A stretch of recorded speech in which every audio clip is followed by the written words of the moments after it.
Sure, you've all seen the Stargate series. That Stargate is real. I've seen it. Lincoln Labs. Mm-hmm.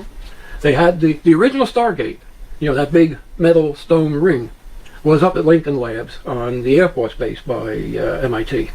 When they first turned it on, this guy comes through the Stargate with 2 master CDs. It gets handed to the government. Now, why the government didn't bury it, I don't know. But the government then handed the Roland Emmerich and told him to use it in his movie Stargate. He was privileged to see the Stargate in operation also. And that's why if you watch that movie, first thing you'll notice, the action doesn't quite match the music. That's because they were matching the action to the music that they already had. Mm-hmm. Now, each piece of that music, each track, 1 through 24, represents the 24th gene pair genome. And that last 24th gene, that's altruism. Then from 25 to 30, that's like a fixative pattern of frequencies for different races of man.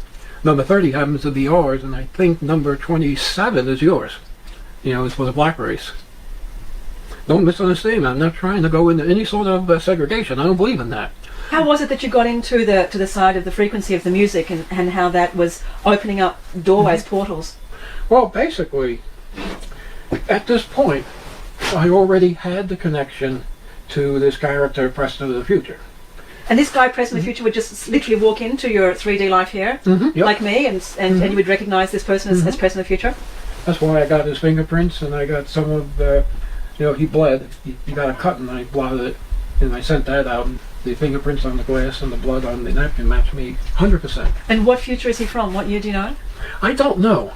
I don't think it's that far into the future. Mm-hmm. I think it's like maybe another 30 years after whatever this big calamity that's coming is. I think he's from that time. Is he older than you now? No, he looks exactly the same. Mm-hmm.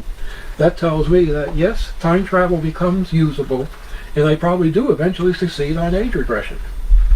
Or it's a clone body. I don't know which. But basically, after playing the steel phonograph record with DARPA, and convincing with the general that, hey, what kind of a joke this is. Sorry, where did you get the steel phonographic record from?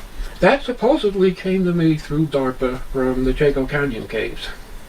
That was in the cave sitting on a pedestal with a little indentation in the rock with what looked like a phonograph cartridge.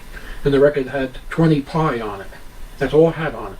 And I figured, okay, pi represents an RPM, rotation, so it's probably 20 times pi rotations, which comes out to 66 2/3 RPM. So I took a 78 turntable and slowed it down to 66, and Stargate music!